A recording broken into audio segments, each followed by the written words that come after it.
Council classes में आप लोगों का एक बार फिर स्वागत है।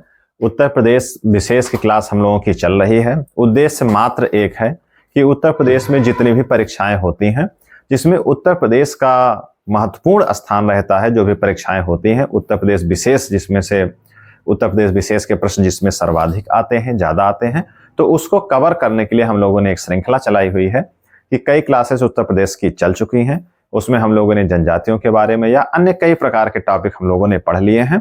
उसी से जुड़ा हुआ एक महत्वपूर्ण टॉपिक है उत्तर प्रदेश में ओडीओपी का। ओडीओपी का मतलब वन डिस्ट्रिक्ट वन प्रोडक्ट, एक जिला एक उत्पाद। ये योजना जो है सन 2018 में लाई गई है, जब यहाँ पर भारतीय जनता पार्टी की सरकार बनी, योगी आदित्यनाथ जी की सरकार बनी। उसके बाद ये योजना लॉन्च की गई सन 2018 में ओडीओपी का। इसका उद्देश्य दो है।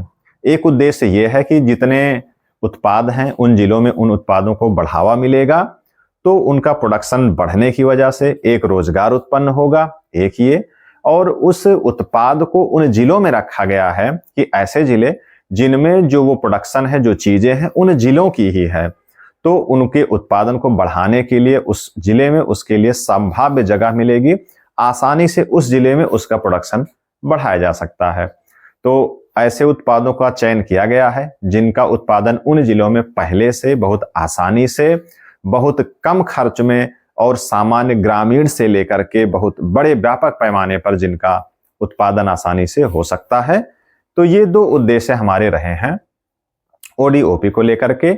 एक की रोजगार का सृजन किया जाए और दूसरा है कि उन जिलों में जो उत्पादन होता है, जो प्रोडक्ट उन जिलों के हैं, उसको थोड़ा सा एक बड़ा प्लेटफॉर्म दिलाया जा सके, शासन के स्तर पे, व्यापार के स्तर पे, देश विदेश में उनका जो है उपयोग किया जा सके। और जब देश विदेश में एक बड़ा प्लेटफॉर्म मिलेगा, एक बड़ा उनको एक प्रेजेंटेशन मिलेगा, उत्पादन का जो है बढ़ाने का अवसर मिलेगा, तब उत्पादन बढ़ेगा और रोजगार भी उस जिले के बढ़ेंगे और जिलों के बढ़ने के साथ उस प्रदेश का भी रोजगार बढ़ेगा। सीधा सा मतलब है कि जो उत्पादन उन जिलों में होता रहा है उसी को एक बड़ा प्लेटफॉर्म बना करके देना है, ताकि उस जिले की पहचान हो सके, उस उत्पाद की पहचान हो सके, और इन सब सारे कार्यक्रम में, आर्थिक कार्यक्रम में एक रोजगार का सृजन हो और धनार्जन किया जा सके, चाहे शासन के स्तर पे हो, चाहे प्रति व्यक्ति आय के संदर्भ में हो, कि जितना उत्पादन बढ़ेगा, जो भी कार्यक्रम चलाए जाएंगे, आर्थिक कार्यक्रम,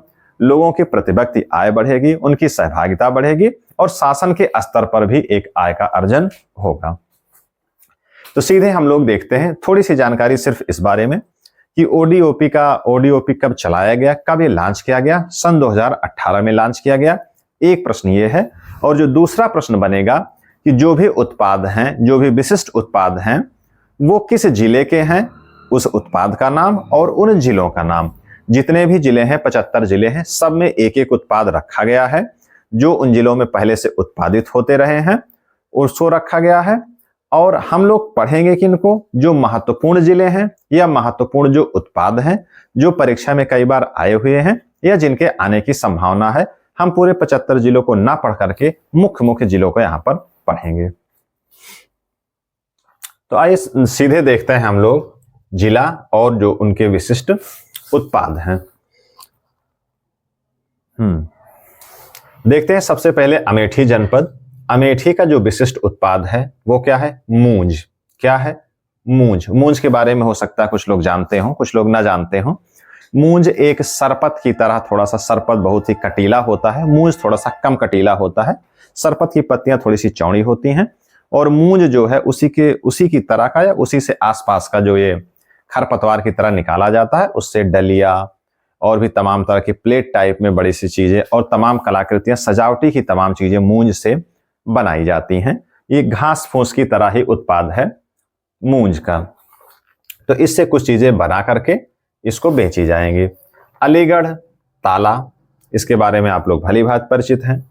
आगरा का जो उत्पाद रखा गया है ओडीओपी के संदर्भ में, यहाँ एक बात जान लेनी है कि इसका मतलब ये नहीं है कि उन जिलों में अब और किसी का उत्पादन नहीं होगा या वो जिले और किसी के लिए महत्वपूर्ण नहीं है।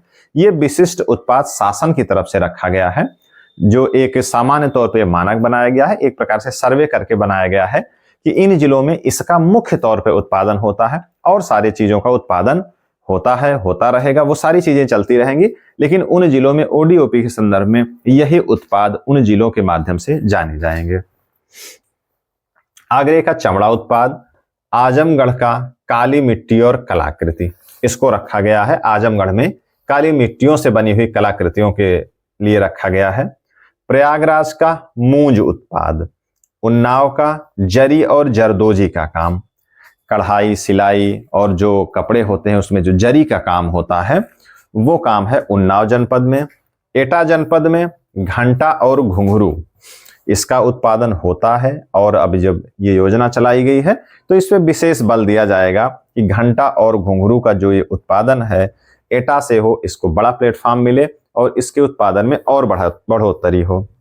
कन्नौज का इत्र का उत्पाद जो परफ्यूम का है, ये जो है कन्नौज के लिए जाना जाता था पहले से ही इत्र नगरी के रूप में, और इसको ओडीओपी में कन्नौज के संदर्भ में रखा गया है।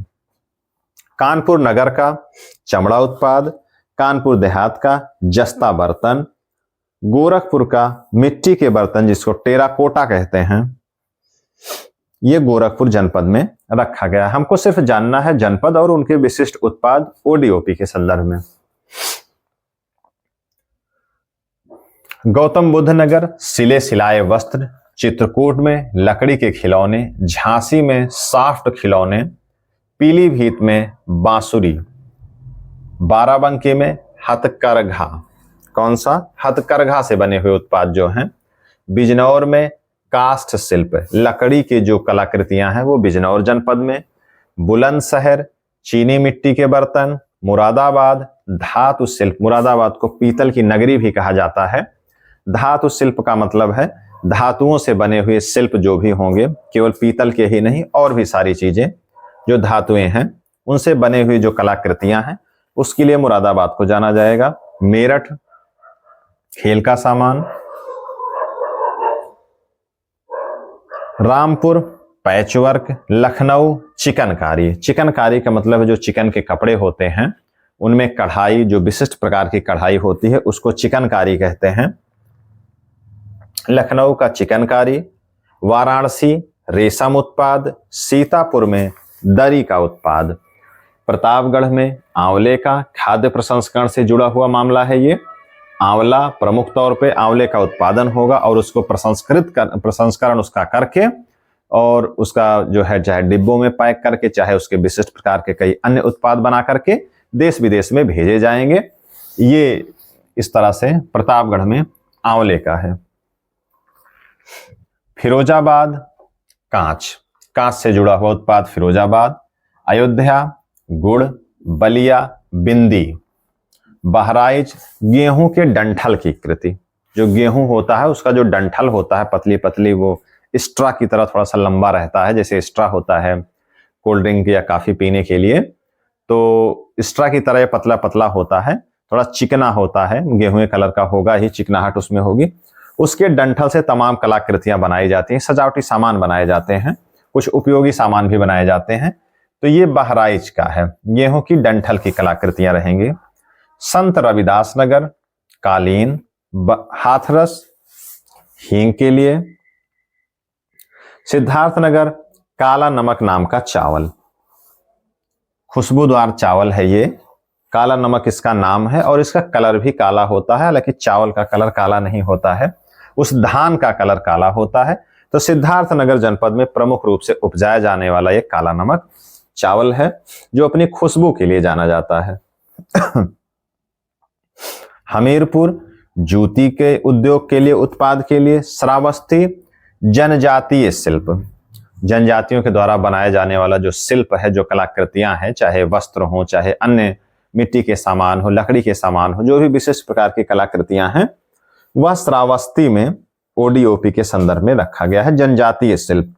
जालौन में हस्त निर्मित कागज, एक विशिष्टता रखी गई है, जो हाथ से बनाए जाने वाले कागज है वो जालौन जनपद में बनता रहा होगा पहले से, और ओडीओपी में उसको बढ़ावा देने के लिए रखा गया है कि हाथ से जो कागज निर्मित किए जाते हैं। इसका उद्देश्य यह है, आज के जमाने में जो इतना मशीनीकरण का दौर है, हाथ के बनाए हुए कागज को कौन पूछेगा, लेकिन इसका उद्देश्य यह है कि सबसे निचले स्तर पे जो ग्रामीण है, जो व्यक्ति है, उसको भी एक काम मिल सके और इसका भी थोड़ा सा इसको बढ़ावा दिया जा सके, ताकि इसका जो है रोजगार के संदर्भ में और जो इसकी विशिष्टता है उन दोनों का संवर्धन हो सके।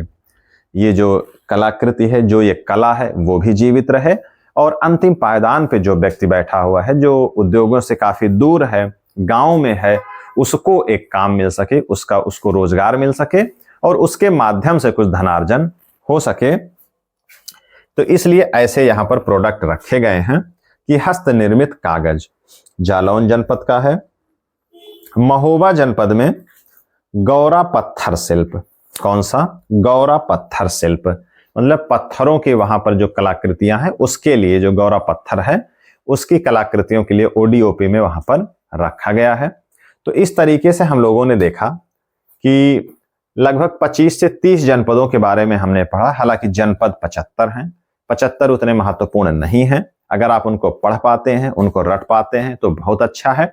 अगर आप पूरे को नहीं कवर कर पाते हैं तो 10-12 मिनट की जो ये क्लास है इसको आप देख करके इनके बारे में जो थोड़ी सी चर्चा हुई है उसको आप थोड़ा सा पढ़ करके और इसका एक थोड़ा सा शार्ट नोट्स आप बना लेंगे और 1-2 बार इसको पढ़ लेंगे तो ये सारी चीजें आपके मन मस्तिष्क में एकदम बस जाएंगी। तो वन डिस्ट्रिक्ट वन प्रोडक्ट से संबंधित जो ये क्लास है उत्तर प्रदेश विशेष की, उसमें आप लोग थोड़ा सा कमेंट में आप इसको जरूर बताएं कि इसमें जो है क्या और कमी रह जा रही है या इसमें और कौन सा कुछ क्या शामिल किया जा सकता था, या आप अपने तरफ से अगर कोई बात विशिष्ट बात इसके बारे में जानते हैं जो कि परीक्षा के संदर्भ में महत्वपूर्ण है। विशिष्ट बातें बहुत सारी हैं लेकिन वो परीक्षा के संदर्भ में महत्वपूर्ण नहीं होती हैं, इसलिए उनके बारे में चर्चा करना, उनके बारे में कोई बात करना उसका कोई महत्व नहीं है। परीक्षा के संदर्भ में इस टॉपिक से इतनी ही बातें महत्वपूर्ण रहती हैं, इतनी बातें हम लोगों ने चर्चा कर ली है। तो आज की क्लास हम लोगों की यहीं पर समाप्त होती है। उत्तर प्रदेश विशेष की लगभग कई क्लासेज अब चल चुकी हैं और कंटिन्यू जब तक परीक्षा नहीं हो जाती है या फिर जो भी संबंधित परीक्षाएं आती रहेंगी इस टाइप की क्लास हम लोगों की चलती रहेंगी। तो आज की क्लास हमारी यहीं पर समाप्त होती है।